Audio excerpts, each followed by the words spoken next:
far more uncertain. And Eddie Howe has banished the player from training with the first team at Newcastle and also the club barbecue. Alexander Isak to Liverpool, easy. Nothing's ever easy when you're talking a Premier League record, and that's what it would have to be should Newcastle decide to sell their star man. A lot of people will be saying, well, Liverpool have lost Luis Diaz, played as a false nine. They've lost Darwin Núñez as a nine. They've only got Hugo Ekitike with no Premier League experience. They need Premier League experience. They're going to go and get Alexander Isak. Well, that's a simple 2 + 2 = 4, but this is far from simple maths.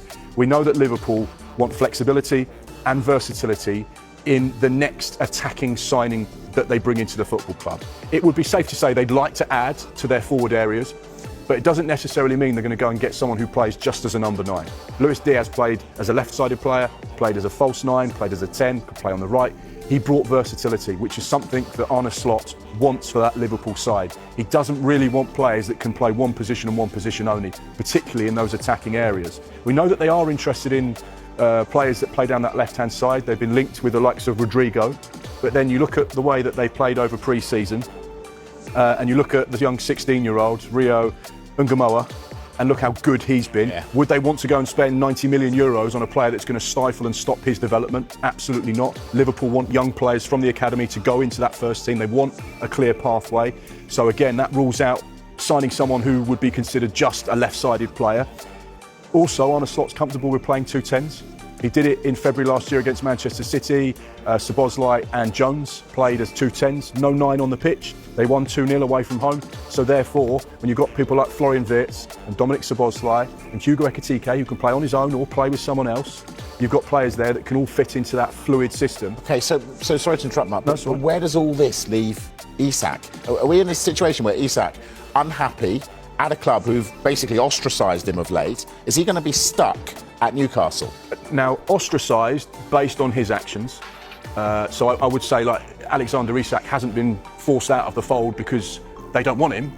He's done things that have made the hierarchy at Newcastle say, well, if that's the way you're going to act, then we need to remind you that this football club is bigger than you and you need to fall in line and do what we want. Otherwise, you're not going to be a part of it. So if he'd have handled it better over the last few weeks, you'd have thought that maybe Eddie Howe would have played him in the opening games, but because of how it's happened, he's got no choice but just to leave him out. Absolutely. I think this is apparently £150 million worth of footballer who's not going to be playing. And whose fault's that?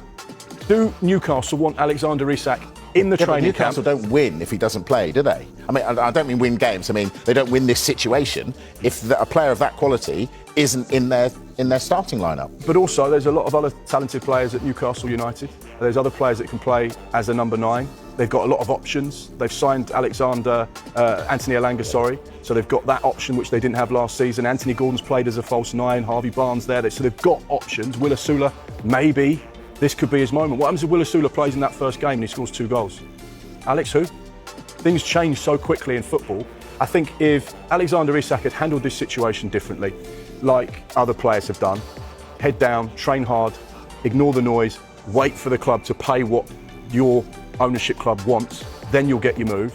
He's gone about it in a different way. There's no right or wrong way here. He'll be advised by his representatives that say, actually, this is the way we need to deal with this situation. We need to engineer something a little bit here, and that means you've got to do what we say, and that means you don't turn up to training, or you go and do this, and so on and so forth. So I think it's a situation that can change. Eddie Howe's stance will be, I want you in my team, I want you with a group, I want you training, and I want you involved, full stop. And to do that, this is what you need to do.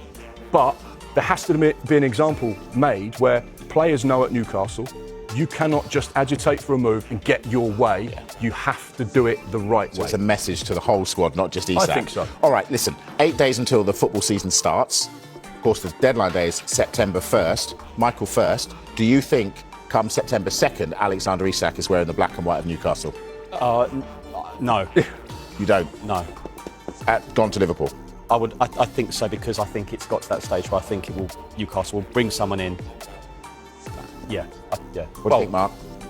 My gut feeling is no. I think he'll still be at Newcastle United. I just think, and this has always been their stance, A, they don't want to sell. B, we'll only sell if we have a top-class Champions League ready striker in the building, signed up and ready to go. That's when we may consider an offer, if it's what we accept. And right now, Do they have a replacement? No. Is there one out there? Possibly. So therefore, is a deal going to happen? Looks unlikely. But this is a transfer window and anything's possible. Anything, but Mark says he doesn't think Newcastle want to sell. Michael, the Darwin Núñez deal agreed. Is that going to go through? Because I gather the player hasn't said yes or no yet. Well, he's been given permission to finalise the move. Now, there were reports earlier in the summer that he wanted to move on to be a first-team regular somewhere. We told yesterday they'd reached an agreement for a fixed fee of 46.2 million plus add-ons. That would take the fee to 56.6 million pounds if he does go to Al Hilal. Now, there's much been mentioned about Liverpool's signings and how much they've spent.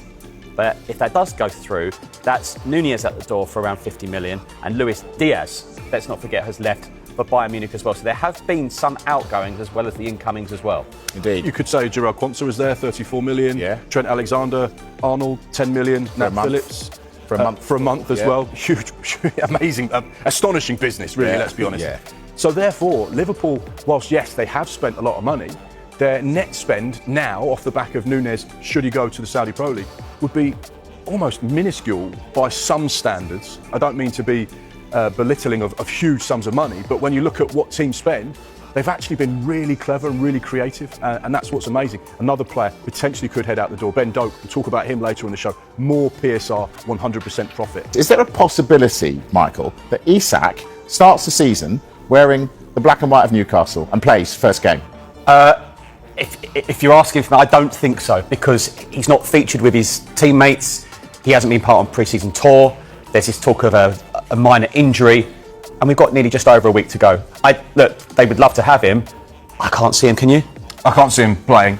You know, you have to still being at the club, though. Possibly still at the club. I don't think he'll start the game. Yeah, I think Newcastle United won't sanction a move for Alexander Isak to any other club in the world unless they have what they feel is a top-class Champions League-ready striker to start games. You have to remember, they're actually in the market for a striker anyway because of the departure of Callum Wilson. So therefore, they're one striker light because of him.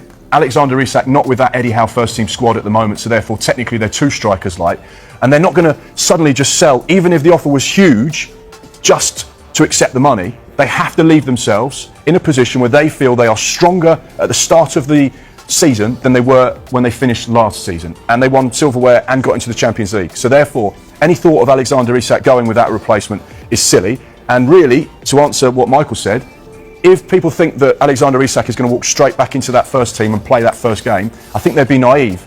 Eddie Howe has said he has to earn the right to train with his teammates. He has to earn the right to be in that starting 11, and right now he's not amongst it. So therefore, you'd be really surprised if he suddenly was to start games. And Eddie Howe will also know as well, when Newcastle qualified for the Champions League last time, as much as the fans enjoyed it, the league form was affected as well, and they missed out narrowly on Europe for the season after, though, didn't they? So they do need those extra bodies. All these clubs in Europe are going to need extra players. It's a huge challenge because suddenly they've got 8 extra games in the Champions League. That could be 10, 12, 14, 16, depending on their progress. If they want to go and win the FA Cup and the League Cup, as they've already done and proven they want to do, that could add another 6, 8, 9 games, depending on how much they progress as well in those competitions collectively. And to do that, to play the intensity of football that Eddie Howe wants to play, you need strength in depth. You need players that can be robust and play a number of games. So therefore, they would be a little bit light anyway. They need to replace Longstaff. So he's another midfielder they need to try and find. We know that they're in the market for a centre-back. They have made 2 brilliant signings. I think 2 players that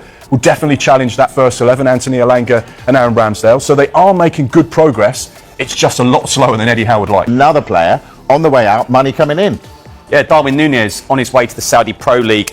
Look, with Al Hilal, we told you yesterday that agreement was reached with a fee of 46.2 million. I think it's very popular with Liverpool supporters. They know how vocal he is when he's on the bench with Liverpool when he goes. But maybe there's that inconsistency there why Liverpool would always maybe consider a move. That people keep saying to me, look, Liverpool spent a lot of money, but they'll be getting out a player for 46.2 million. Luis Diaz. So that's add-ons. With the add-ons rising, it'll be 56.6. That's a lot of money. It is a lot of money. And Luis Diaz gone as well, so there will be changes in that forward line. What now for Liverpool then? What do they do next? It's a multi-million-dollar question. I know where you're leading me, Mike, to a certain AI. But yeah, as far as Liverpool are concerned, they're in the market for attack-minded players because they need to replace Luis Diaz. They need to replace Darwin Núñez. So therefore, they are looking at potential players that can fill those voids. But what Arne Slot wants is versatility and flexibility in those attacking signings that they could still make. You look at that Liverpool squad, they have one number 9, Diogo Ekitike. That's it.